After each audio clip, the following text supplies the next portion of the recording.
Hi, welcome to the Coaching Game. I'm Laurie Lawson, and tonight I am thrilled to tell you that my guest is Peter Link. Hey, Peter Link. Hello.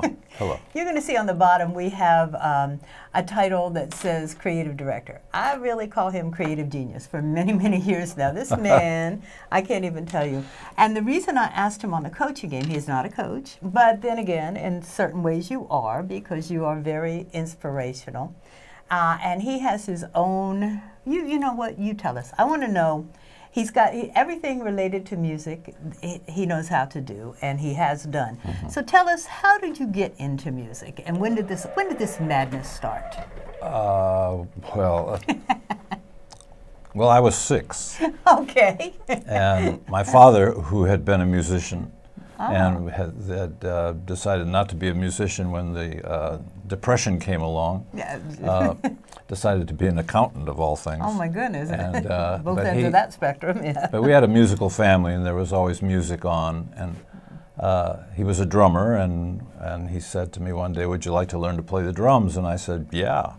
And so he said, here are some sticks, and here is a window ledge, and you play on the window ledge for a year. A year. With the music. We put on all his 78, 45 records and plays to them, and he taught me a few little things about holding the sticks and that sort of thing. And he said, "I'll see if you like to practice," right? And very smart. So I just loved it, and I would sit up there, and the window ledge, even when we moved, there was no paint on the ledge anymore, and it was dented. from where I've been playing. And he said, "If you do that for a year, at the end of the year, I'll buy you a really good drum." Well, I had visioned a drum set. No, he bought me then a snare drum, but a beautiful pearl inlaid Gretsch snare drum, which was very professional. Yeah. And each year he would buy me a new drum for my set. And so that was brilliant. That's so clever. In the course of it, I learned to play drums really well, and was a child, I don't know, star as a drummer, right? Yeah. Yeah.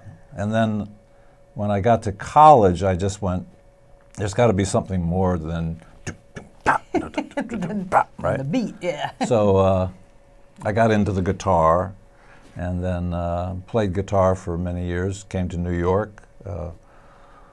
I came to New York because I directed a production of Carousel when I was in college as my senior project, and I just loved doing it. I didn't know much about Broadway. Carousel was almost the first Broadway musical I'd ever seen. Where did you come from, New York? So, from St. Louis, St. Louis County. Yeah. Okay. Yeah, so Midwest. Yeah. And the show was a fabulous experience for me. This whole school turned out for it, and people came from all over to see it. And a woman came up to me at the end, and she said, "Did you direct this?" And I said, "Yes." She said, "If you directed this, you can work in New York." And I went, "Well." And she says, "No, you go to New York and go to the Neighborhood Playhouse School of the Theater and learn to act so you can direct actors, and you'll make it." And so I said, "Okay." Did you know who the woman was? Yeah, she was the mother of one of the kids in the cast, wow. and so that's what I did. That's why did I do amazing. that? It was the perfect thing to do. Yeah, right? yeah. So I came to New York, and I was so fortunate because I got to study acting with Sanford Meisner, who is one of the truly great acting teachers in the history of American method acting. And you didn't even, it never even crossed your mind you were going to be doing that. How lucky were you? Well, and then I became an actor and graduated from the Playhouse and instantly had a lot of success. I did for a couple of years As the World Turns on television. Really? Yeah, a role there. I did the lead in Hair on Broadway. Oh my gosh! And, I'm just. Pardon me while I just listen. Yes, go ahead. I'm fascinated. And that was right when actually Diane Keaton was in the show as well. She had graduated from the Neighborhood Playhouse a year before I did. Wow. Right, and then I wrote a show called Salvation, a musical called Salvation, and Salvation ran down at the Village Gate, and it ran at 11 o'clock at night. And it was cast by people, a bunch of people who were friends of mine, and they were all in Broadway shows, so they were moonlighting in Salvation after their show. Wow. And we ran that show for a couple of, about a month, and it was hard getting people in the door, right? But a critic from the New York Times came down and saw it, gave it a great review, and suddenly we had a hit. And that show ran for almost 3 years, off Broadway in New York, yeah. Oh my gosh. And because I was on television at the time, they said, well, you should go into the show. I actually directed it and wrote it down at the Village Gate. So I went into the show when they moved it uptown. And I was sitting on stage one night, upstage, watching everybody perform. It was just a moment when my character was not part of the action. And I thought to myself, you know, I'd just rather be home working. I'd rather be home writing. And so I left the show, and that was it. I stopped acting. It wasn't for me. That's a fascinating history, and you could stop right there. But you didn't. But I didn't. But you didn't. And I did then another show with the same team right away, which opened on Broadway and was a big flop, right? And that happens, and that was good for me, right? How so? I had a big hit and then a big flop, and that tells you the way it's going to be. That because it's not going to be all hits, right? Yeah, you're not going to crest all the time, But I got a phone call one day from Joseph Papp at the Public Theater, and he said, I really like your music, but you don't know anything about drama. I said, well, okay. He said, well, that's why you had a flop, right? And he said, why don't you come down here at the Public Theater and work with us a little bit. So I went down. I thought he was asking me to take a class, maybe. There was a class that he was going to teach or something. And I sat in his office, and he talked to me, and he says, I'd like you to be the composer in residence here. Oh, my God. And I went, wow, yeah, okay. That's a deal. That's amazing. And, I worked there for about 5 years, and I did 40 shows as a composer. And I learned my craft. I would hope so. Yeah. I mean, most composers, if you can do a show every 3 years, that's something. There's got to be a record of some kind. Well, 40 shows I don't in know. 5 years. It kept me busy, and I did Greek music and Russian music and avant-garde music and rock and roll and every show that came in. And I became the turn-to guy for when you needed a score, like a movie score. And then I got involved with working on Broadway, and I did, I think, 12, 13 Broadway shows, mostly as a scorer, but I was nominated for the Tony twice for plays, Neil Simon's The Good Doctor and William Shakespeare's Much Ado About Nothing. Really? Which was the longest running Shakespeare ever to run on Broadway at the time. I didn't know that. Yeah. Wow. Yeah, it was starring Sam Waterston and Kathleen Widow's wonderful cast. And that got me really going in the theater, and I loved working in the theater, and worked on a show called King of Hearts, which was a wonderful movie that was ran in Boston as a Saturday night fun experience for 6 years. A movie ran. No kidding. In Harvard Square, yeah. And we did King of Hearts, and King of Hearts was not successful, but it is successful because it has run all over the world since then. But it was not successful on Broadway, and I won't go into that because that's not a pleasant story. It's interesting. It seems like you have your own definition of success, one, which is great, and I think everybody should. I mean, just because the New York Times says this is not a good show. There have been so many times I've disagreed with the reviews. That's amazing. But also, I love that you're taking, like, the river, you know. It was like, okay, technically not a smash, but from that, it didn't sour you on Broadway. You kept going in. Well, but different angles. Eventually it kind of did sour me, to tell you the truth. The River had 23 out of 25 rave reviews. But the producers made some mistakes and didn't have the money to advertise the good reviews. It was an off-Broadway musical, and it closed in about 3 weeks. That broke my heart. And I just went, you know, to spend all this time working, and because you work on a musical and you work every day, all day long, and you just give your whole life to it, and you make no money, right? Yeah. And then you finally get it on, and you hope and pray, you know, can we make some money on this? And then, for whatever reason, it doesn't work. And I would say I had a good run on Broadway because I was part of a number of shows that did do very well, but some don't, right? And then you go, well, what do I do now? And then I had a family. And so I thought, I've got to find some sort of situation here that is regular money. So I started doing industrials. And an industrial, most people don't even know what an industrial is, but it's a Fortune 500 company will have like a 3-day meeting, and their whole sales force will come in, and for 3 days, and you'll tell them about the new products, and they'll introduce the problems of the company and that sort of thing to the sales force. So I would write theme songs for these, and I would direct them and write scoring for the films, and it was all a great learning experience. Yeah.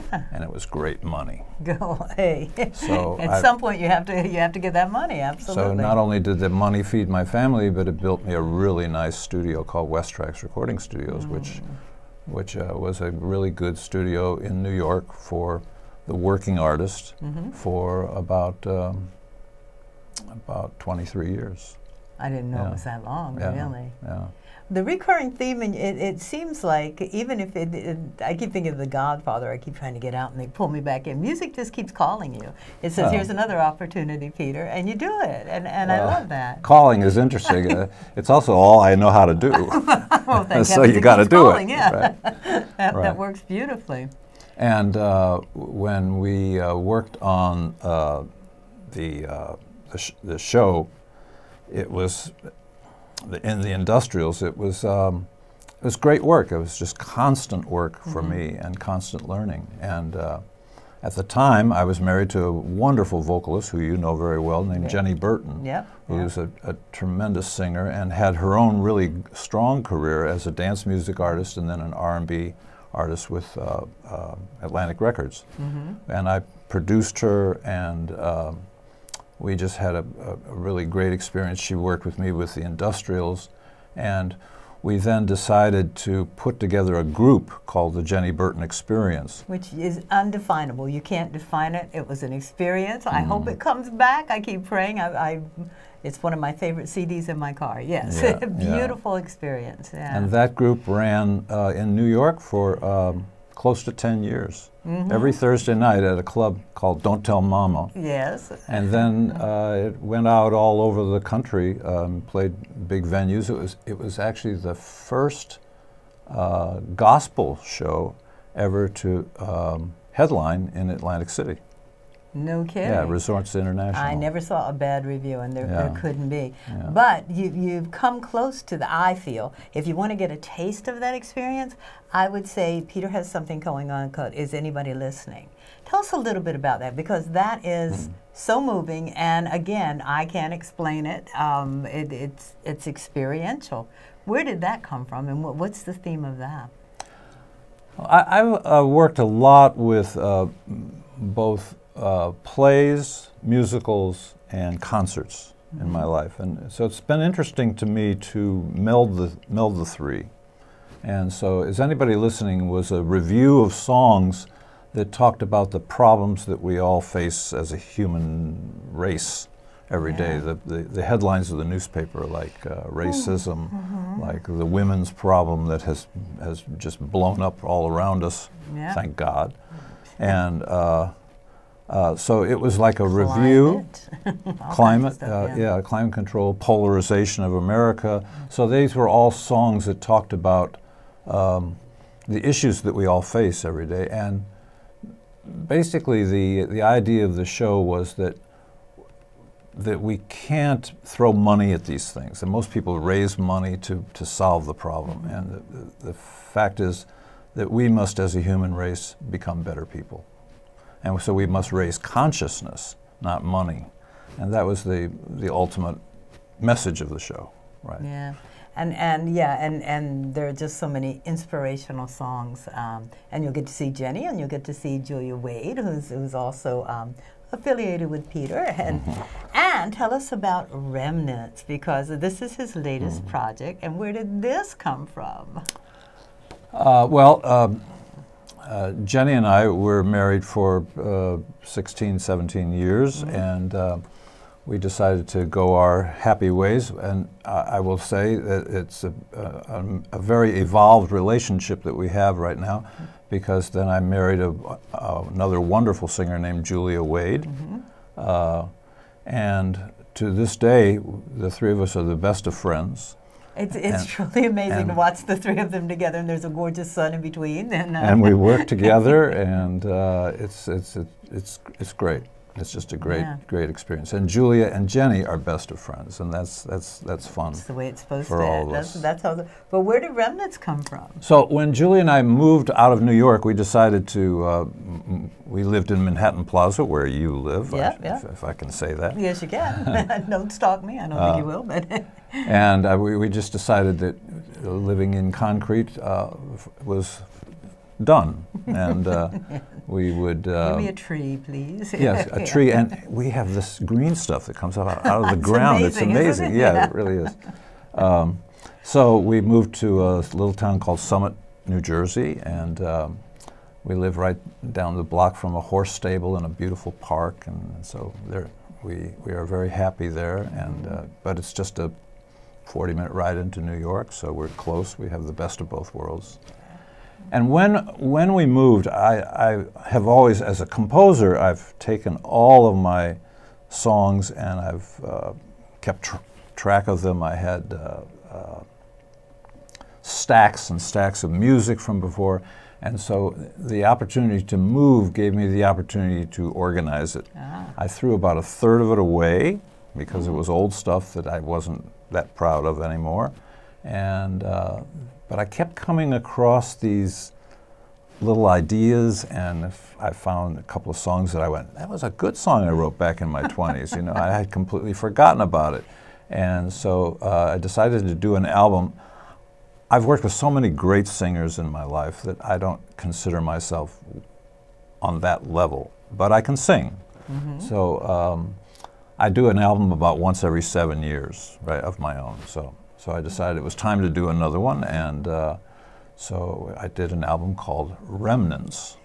Yes. And if you'll hold that up. Who the handsome guy on the right is? That's Peter. This is an album cover. So it's me looking back into my past. So that's the guy on the right is on your left. All right. Oh, okay. On my right. Yeah. Is the younger of me, and so Remnants is an album that takes songs and completely I redid them completely from scratch and rearranged some of them, and it's more of a pop album. There are inspirational songs on it, but basically I've become an inspirational composer. And let me just tell you, he composed, and he sings, and he did the music, and he does the backup. What else do? You do the backup, and I'm at all the instruments. You play all the instruments. Yeah. It's a one-man band here. A one-man band. Sounds like an orchestra, which is just amazing. No, wait a minute. Okay. All right, now Jenny's on there and Julia's on there. It is an orchestra. It is an orchestra. Oh, it is? Yeah, people don't understand sampling today. Okay. Sampling Obviously, I'm one of them, is a new, amazing art form that has enabled many, many people to make great music at home. You never could do it before. Okay. But sampling is very quickly, they'll take a guy, a really fine trumpet player, and they'll bring him into the studio, and he'll play, and they'll say, okay, play middle C, and he plays C on his trumpet, and wait, they takes until it's perfect, and they go, good. Now play it with a vibrato. Now play it with a fast vibrato. Now play it sforzando. C, like that. And so they work all day on that, and they say, okay, good. And they record all those notes, and they say, okay, now come back tomorrow, and we'll do C sharp. Right? And so they do this massive sampling of, so and you get to pick and choose. I have at my fingertips the full orchestra. They've done this with now all the instruments in the world, including I can put up 18 first violins playing, and so it is the orchestra. It is not synthesis. Okay. Synthesis sounds like it, but it doesn't sound like it all the time. Okay, so you orchestrate it. You put it all So I together. orchestrate it using the samples, and most of the music you hear on the radio today is that. I know. I know that, but okay. You can do amazing things I'm with still it. going to give you all the credit because you put it all together, so that's cool. Because we only have like 7 minutes left, I want to find out if they go to watchfiremusic.com, what are they going to find there? Watchfiremusic.com is a music website. It's a big site. We sell over 11,000 products, and it's all music, and we sell sheet music. It's a big site because we have over 3,000 pages, and we work with about 300 artists and composers all over the world, and basically, we do inspirational music. We define inspirational music as music that just simply uplifts your life. Some of it is Christian-based, it can be Buddhist-based, it can be Jewish-based, but it really is, I like to say if I write a song and it says, I woke up this morning, I feel good, that's an inspirational song. So it's a big, wide umbrella that's not necessarily religious music, although we sell sheet music to a lot of churches around the world, and but it's a site, if you want to find uplifting music, watchfiremusic.com. That's the place. Also, if you sign up, I guess, anybody can sign up, right? Yeah. Peter does an inspirational song of the week that he will send directly into your inbox. Free. It's free. It's free, and you can just listen to it and get a sampling of what's on there. Yeah. He also does a marvelous blog, or newsletter blog, I'm not sure what we're calling it blog, now, whatever the cool word is. Yeah. And that comes out occasionally, and that's always fascinating. You can find out about some of his artists, and all of them have a very diversified background, and he gets into that. It's worth signing up for. Definitely. Good. Yeah. And Christmas is coming. Who knows what's on there? Come and explore. 3,000 pages. That'll keep you busy for a while. So tell me, what is in the works now? You finished up. Is anybody listening? And I hope it's not finished. I hope it's going around the world as we speak. No. And you just came about with a new album. Right. So what's in the works? Well, I kind of decided, working with Is Anybody Listening in the theater, to jump back into the theater again after all these years. Okay. And a producer came to me and said, you do a lot of inspirational music and a lot of biblical-based music. He said, I've been talking to a number of theaters around the country, and they all feel that a musical about the Bible would sell very well. So I said, okay, well that's interesting, because I have written literally hundreds of songs that are Bible-based songs for various artists like Jenny and Julia. So I found a collaborator named Reagan Courtney, who I knew from the Neighborhood Playhouse many, many years ago, who was a Baptist minister and was a wonderful lyricist and wrote shows for the evangelical side of things, right? And though he's not part of that anymore, he understands that culture very well, and that was important to me. And plus, he knows the Bible backwards and forwards. Wow. And so he and I have partnered on this, on writing the book and the lyrics, and then we have a first draft done, and I'm now working on all the music for it. Don't you have an album that's based on biblical verses? Biblical verses? Yeah. Or well, many of Julia's albums are. Yeah. Julia has now finished her 13th album. Oh, wow. And she sells all over the world very well. Julia Wade. You'll see her on Watchfire Music for sure. Right. And what else is going on? Not much. That's it. The two of us run Watchfire. She's the president of Watchfire Music, as it says here, the CEO and creative director. So that keeps us busy working with everybody. She's looking a lot into the Broadway musicals now, and I've been trying to help her with that a little bit, having had some experience back then. Yeah. Life is really good. Why inspirational? I mean, what got you there? In 2.5 minutes or less. Well, you can just write so many "I want you, I need you, I love you" songs. They're out there. And yes. I wrote a lot of them, and it just seemed like I reached a point in my life where I wanted to write something that was richer, that was deeper, that was helped me explore life myself through my songs. Oh, that's interesting. And because that is what I live for. I live to get into the studio. Everything else is superfluous to getting into the studio and working. And that's I'm very grateful. I'm so fortunate that I have the great tools to work with. Yeah. In my studio, I can create full orchestra, full orchestrations. I have wonderful people that I've worked with in life, and I'm just happy writing that music. Yeah, and thank heavens, we're the beneficiaries. Is that the word? Whatever, we benefit from it, so I'll think of it later. But all right, so that's fantastic. So this is available right now, the Remnants, yes, it is. right? And it's available on Watchfire, definitely.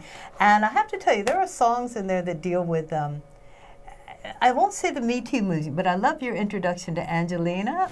Yes. And it, and so it's even though you wrote it many years ago, it's still current, and I think that's the fascination that I have with you. It's like whatever you write it's a lasting. It's a lesson, and it's a lasting legacy. And I don't know if you feel that way, but that's how I feel about it. Well, definitely, and the Me Too issue was definitely an issue 20 years ago. But nobody was talking Nobody was talking about it. Now we're singing about it, and we're talking about it, and well, Angelina is a song about a guy who probably had a nice relationship with a woman at work, and she says one night late at work, she says, "Can you walk me to the subway?" And it's a little late, and he says, "Sure," and he walks her to the subway, and then she says, "Maybe," he says, "Why don't I just take you home?" You know.